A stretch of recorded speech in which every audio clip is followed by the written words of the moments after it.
ቆንጆ ይሰማኛል እኔ አንተ አይሰማህም አው ይሰማኛል በጣም ናፍቀሽኛል አውቃለሁ ማርዬ በጣም ጠፍቻለሁ ስራው ካቅሜ በላይ እጅግ ደክሜያለሁ አልፎ አልፎም ያመኛል ጭንቀት በስቶብኛል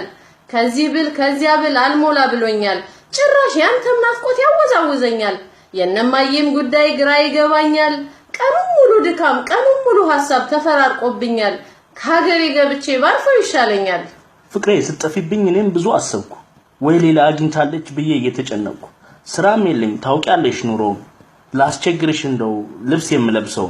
ለሞባይል መግዣ ገንዘብ ብትልኪልኝ ምርቃቴም ደርሷል ምንም ስለሌለኝ ውዷ ፍቅረኛዬ አንቺው ነሽ ያለሽ እጠብቅሻለሁ እባክሽ አትርሺኝ ሰሞኑን እንዲደርስ ባስቸኳይ ላኪልኝ አረ ተው አንተ ልጅ ምን ነው ብታዝንልኝ ጭራሽ ሌላ ጭንቀት የምትጨምርልኝ አቤት የኔ ድል ያላሳዝንህም የምነግርህ ሁሉ እንዴት አይገባህም አያሳስብህም ህመሙ ድካሜ አያስጨንቅህም ተስፋዬና ህልሜ እስከመቼ ድረስ አንተን ተሸክሜ እሽሩር እያልኩኝ አንተን ማስታመሜ አሁንስ ደከመኝ ምንም አትረዳ ዘወትር ላኪ ነው የተረፈኝ ዳ እንግዲህ ደህና አሁን ማዳም መጣችብኝ ልግባ ወደ ጓዳ